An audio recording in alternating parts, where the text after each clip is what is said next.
দেখুন, আমি আপনাদের ডাকলাম এই জন্যে, আপনার হচ্ছে মিডিয়ার লোক।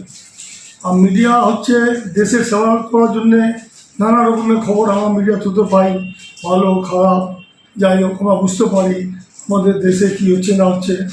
এই জন্য মিডিয়াকে বহুত ধন্যবাদ দিচ্ছি। কিন্তু আপনাদের দেখেছি দুই একটা মিডিয়া এরকম করে দিচ্ছে যে বহুত মান সম্মানে লাগছে। আমি আপনাকে একটা কপি দেখাতে চাই। এই যে 24 ঘন্টা মিডিয়া, এ লিখেছে দেখুন, বলি টনি সিং পয়সাওয়ালা। আমি এর বুঝলাম না এর শোরুম কারা বন্ধ করলো। আমার কিন্তু নামে কোনো শোরুম নেই, আমার নামে কোনো শোরুম নেই।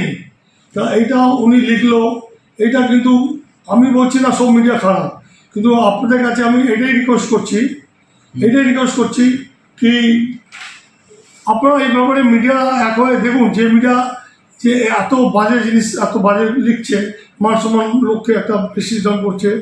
কালকে আমি যখন থানায় গেছিলাম, বিশপুর থানা কাঁচাপাড়া, কালকে আসির সঙ্গে দেখা করলাম, বললাম স্যার এটা আমার ইজ্জতদার লোক, আমার কোনো শোরুম বন্ধ হয়নি, আমার কোনো শোরুম নামে নেই, এইভাবে লিখছে।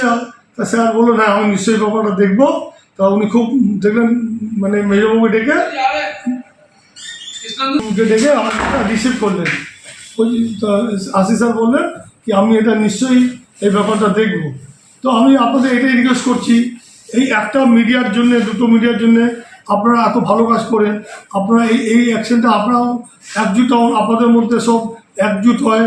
আপনারা, আমি চাই কি আপনাদের মধ্যে একটা যে ভুল করলে এই মিডিয়াকে আপনার শাস্তি দেবেন, সেই মিডিয়াকে দেখবেন এটা কেন লেখে। আমি এটাই চাই, এরকম ঠিক না। আর অনেক লোক, আমি পশ্চিমবাংলার মানুষদের বলতে চাই, অনেক লোক দেখবেন মিথ্যে কথা বলে এইদিকে ওইদিকে প্রচার করে। কিন্তু আমি সবাইকে হাত জোড়ে রিকোয়েস্ট করছি, যতক্ষণ মানুষের প্রমাণ হবে না আপনার শুনবেন না। দেখবেন এই জন্য অনেক ঘর ভেঙে যাচ্ছে, অনেক কিছু, অনেকের ক্ষতি হচ্ছে, অনেক। আপনি দেখবেন কি একটা মিথ্যা কথা বলে কী হবে, একটা লাগিয়ে দিল কি তোমার এই বানিয়ে ছিল ও ছিল, সেটা বিশ্বাস করলো, কিন্তু ঝগড়া লেগে গেল, এই সত্যি না। কিন্তু সত্যি প্রমাণ করতে হলে সেটা সত্যি করতে হবে। কিন্তু এমন কিছু লোক বেরিয়ে গেছে বদনাম করবে, কিন্তু কোনো কাগজপত্র শো করতে পারবে না। আমি পশ্চিমবঙ্গের মানুষদের হাজার করে বলছি, লোকের কথা শুনবেন, বলবেন তার প্রমাণ চাই, তারপরে আগে বলুন। কিন্তু এটাই আমার আপনাদের জন্য আজকে দেখা হচ্ছে। শোরুমটা কি আপনার ছিল না? না, শোরুম আমার না।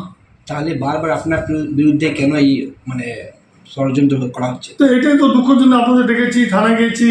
এই আমাদের এই বলি টনি সিং, এটা কি এই আপনাদের এই 24 ঘন্টা নামে আমি শুনেছি রিপোর্টেই শুনেছি, মানে আমাদের মিডিয়া সোর্সে দেখেছি, মানে রাজীব গুপ্তা ওর টাকা মারছে, ওই বিল্ডিংয়ে টাকা মারছে, চিট ফান্ডে টাকা মারছে।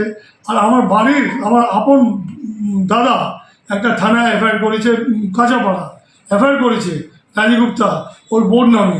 আরও একটা আমার ভাইপো, ও এফআইআর করেছে। এটা কি দাদা, আমরা কত আমি মানুষদের বলতে চাই, দাদা আমাদের পশ্চিমবাংলার মানুষ, আপনারা একটু জাগুন। যেটা অন্যায় হচ্ছে আপনারা এবার রাস্তায় দেখুন, অন্যায় হচ্ছে আপনাদের দেখতে হবে। আমি যদি অন্যায় করি আপনাদের বলতে হবে, বিনা একটা কোনো প্রমাণ নিয়ে কেউ বলে দিচ্ছে আমি অমুক, আমি এই করছি ওই করছি, থানায় ডায়েরি করে দিচ্ছে, বাই করছে। এটা প্রমাণ তো দিতে হবে কি আমি অন্যায় করেছি, না হলে এটা খুব কষ্ট লাগছে। এবং কিছু লোক মার্কেটে বেরিয়েছে, বদনাম করার চেষ্টা করছে। থানায় অভিযোগ করেছেন? হ্যাঁ, থানায় আমি অভিযোগ করেছি। আমাদের আইসি স্যার বহুতই ইজ্জত দিলেন, ভালোবাসলেন, বললো নিশ্চয় টনি আমি এই ব্যাপারটা দেখবো। আমি দেখুন এই থানার এই কিন্তু আছে আপনার সামনে, তো এই যে এই আছে, এটা আপনারা মানে ব্যাপারটা আপনারা দেখুন। আপনাদের রিকোয়েস্ট করছি একটা মিডিয়া হিসাবে, আপনারা এত মিডিয়া আমি ইজ্জত করি, এবং আপনার মিডিয়া থ্রুতে আমি আবার বলছি কি আমরা পুরো পশ্চিমবাংলার খবর পাই। আপনি ছোটো মিডিয়া বড় মিডিয়া কোনো মিডিয়া আমরা টিভি মিডিয়া, তাহলে মিডিয়ায় যদি দু একটা এরকম বেরিয়ে যায়, আমি মনে হয় এইসব মিডিয়াকে বাদ করে দিই। এটা বহুত প্রেস্টিজের ব্যাপার। কী নাম আপনার? আমার নাম টনি সিং, দেবেন্দ্র সিং, ভালো নাম টনি সিং।